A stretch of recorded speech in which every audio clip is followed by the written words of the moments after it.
Right now in the Senate, there is legislation that was co-sponsored by Republican Senator Chuck Grassley that would, of course, basically almost completely curtail the President of the United States, in this case Donald Trump's, ability to enact tariffs without congressional approval.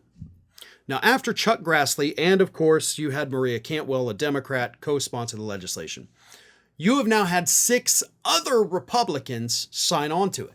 So, total of 7 Republicans, which is more than enough if you have Democrats in unison to pass the legislation in the Senate. But credit where credit is due. In addition to Chuck Grassley, the other 6 Republicans are Mitch McConnell, weird, Jerry Moran, Todd Young, Thom Tillis, Lisa Murkowski, and Susan Collins. The other Democratic co-sponsors, in addition to Cantwell, are Amy Klobuchar, Mark Warner, Michael Bennet, Peter Welch, Chris Coons, and Richard Blumenthal. Over in the House of Representatives, Don Bacon, Republican, has introduced companion legislation so that we can get it passed in both chambers and stop Donald Trump's horrific trade war. There are several problems, however, because even though the legislation was introduced by a Republican in the House, House Speaker Mike Johnson, also Republican, has told us repeatedly, we just have to trust Donald Trump. He knows what he's doing. He's a smart guy. So the Speaker of the House has already indicated, we're not going to pass this legislation. That's a bummer, right? But let's assume for a minute that, Republican Senator Ted Cruz has predicted a political bloodbath for Republicans in 2026 if this trend continues. Let's assume that Mike Johnson eventually sees the writing on the wall.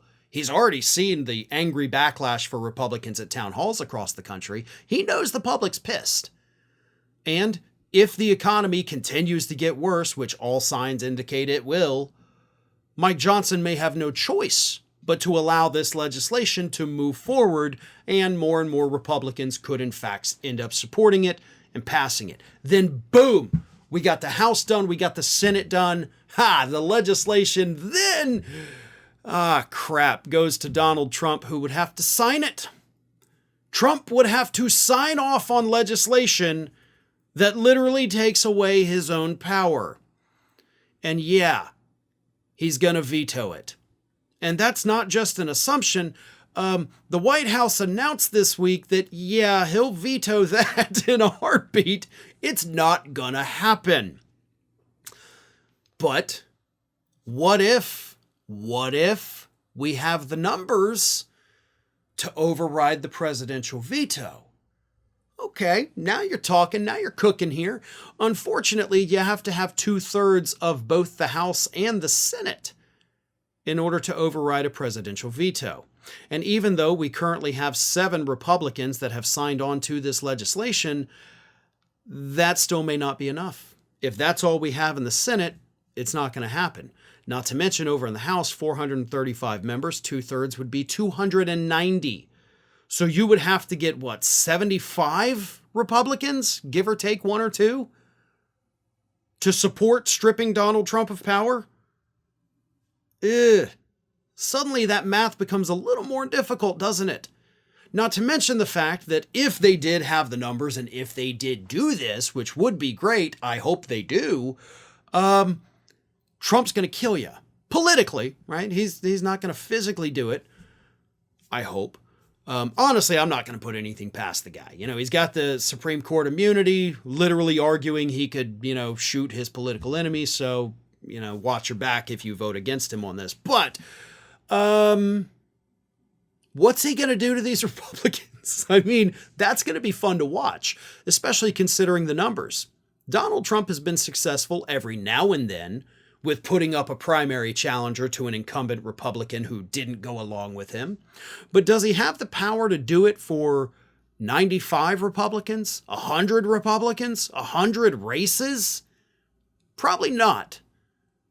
Because even with his $500 million war chest, if he's got to spread that among 100 Republican challengers, you're looking at maybe $5 million a race. And then he's broke. Elon Musk could swing in and maybe dump some more, but the public hates him so much, any candidate he gets behind is going to go down in flames. So What I'm telling you, Republicans, is you have nothing to worry about. He has no power over you.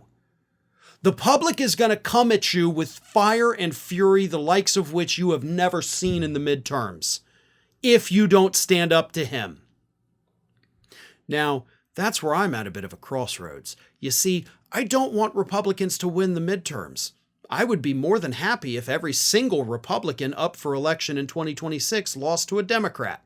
That is what I would love to see. I know that would never happen, but hey, you can dream, right? But I don't want to have to live through 18 months of economic destruction either, just to see Democrats take over. I would rather those in power actually flex the muscle they have and put this tyrant in his place. That's what needs to happen. That's what can happen.